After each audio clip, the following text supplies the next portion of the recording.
तो फ्रेंड्स आप सब कैसे हैं? तो फ्रेंड्स आज मैं बात करने वाला हूं कि जो मध्य प्रदेश शिक्षक के पात्रता परीक्षा का पेपर था वर्ग 3 का, तो उसका मेरा भी पेपर हो गया था। कल ही पेपर था 25 तारीख को। तो मेरा 107 नंबर आए हैं। तो आप लोग भी अपना बताइए कि कितने आपके मार्क्स आए।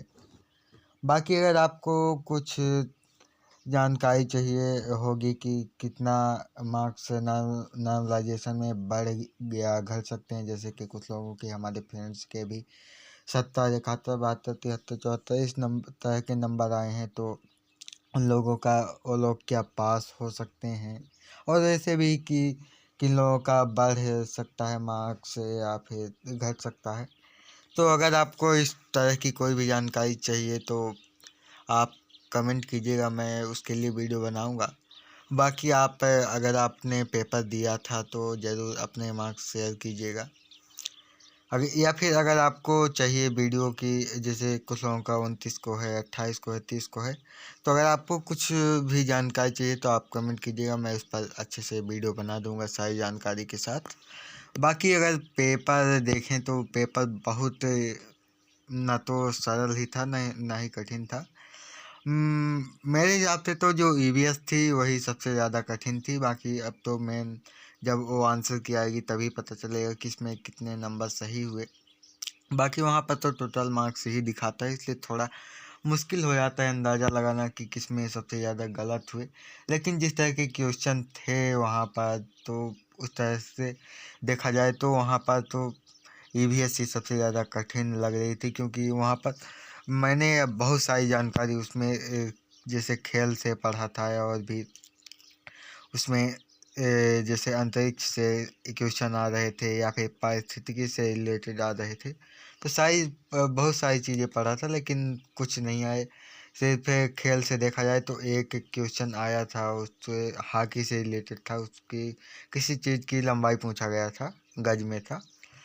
और उसमें देखा जाए तो अंतरिक्ष से वैसे तो नहीं आया था, इस सिर्फ एक क्वेश्चन आया था वायुमंडल से रिलेटेड। तो उसमें पूछा था कि जो हवाई जहाज़ हैं वो किस मंडल में उड़ते हैं, जैसे कि समताप मंडल में इसका आंसर होगा, तो वही होगा।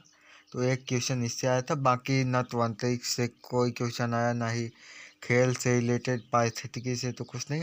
हाँ, उससे आया था, मैं आपको बता दूं कि जैसे कि भूकंप से 2-3 क्वेश्चन थे। उसमें से एक क्वेश्चन था कि भूकंप में एक क्वेश्चन था, देखें तो जैसे कि जैसे क्रस्ट है, क्रोड है, उसी से रिलेटेड था कि सबसे ज़्यादा प्रभाव किसका रहता है भूकंप में। बाकी अगर आपको अच्छे से चाहिए कि कैसा पेपर था, तो मैंने आपको बता ही दिया है। आप लोग अपना भी मार्क्स शेयर कीजिएगा। बाकी वैसे तो मैं यहाँ पर लगभग 2 महीने पेपर हो गए हैं, उसके बाद मैं आपको वीडियो बना रहा हूँ, क्योंकि जैसे ही हमारा नोटिफिकेशन आया तो मैं उससे पहले बिल्कुल भी तैयारी नहीं किया था। जैसे ही नोटिफिकेशन आया तो मैंने तैयारी स्टार्ट की है, उसके पहले कोई तैयारी नहीं की थी। तो इसीलिए मैं आपको वीडियो भी एक भी नहीं बना पाया, इसीलिए नहीं बना पाया था। बाकी देखा जाए तो वैसे तो पेपर आसानी से निकल गया है, क्योंकि बहुत तैयारी नहीं की, सिर्फ 2 महीने जैसे नोटिफिकेशन आया उसके बाद तैयारी की। उससे पहले सोच तो रहा था करने को, लेकिन एक मन में वो डाउट था कि जैसे कि 18 साल मिनिमम एज लेंगे या फिर 21 साल लेंगे, तो उसमें मुझे दिक्कत थी। तो लग रहा था कहीं 21 ना ले लें, इसीलिए मैं नहीं तैयारी किया था। वैसे भी कॉलेज जाना ज़रूरी हो गया था थोड़ा मेरे लिए, इसलिए भी नहीं पढ़ पाया था। तो वैसे हो गया, 2 महीने पढ़ा, अच्छे से पढ़ा, तो निकल गया पेपर। अब है तो मेंस का, तो मेंस में भी मेरे लिए थोड़ा डाउट है कि मैं दे पाऊँगा या नहीं, क्योंकि जो है तो उसमें मेंस में मिनिमम एज 21 लेगा, और मैं अभी 21 का हूँ नहीं, तो उसमें दिक्कत पड़ सकती है मुझको। अब देखते हैं कब होता है मेंस। बाकी अगर आपको कुछ जानकारी चाहिए तो आप कमेंट कीजिएगा, या फिर अब तो वैसे देखा जाए तो डीएलएड में अगर आप एडमिशन लेने वाले थे, तो आपका जो लोग एडमिशन ले लिए उनके लिए बहुत अच्छा मौका था, जो लोग फॉर्म भरे। आप लोगों ने पेपर भी दिया होगा। वैसे तो मैं वीडियो बनाकर कुछ भी जानकारी नहीं दे पाया था, क्योंकि मैंने आपको बता दिया था क्या कारण है।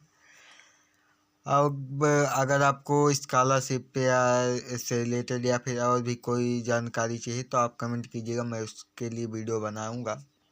अब मैं खाली ही हूँ, उसके बाद जब आएगा मेंस तो देखा जाएगा, उसकी तैयारी की जाएगी। अभी तो आपको प्रॉपर सभी जानकारी वीडियो के माध्यम से मिलती रहेगी।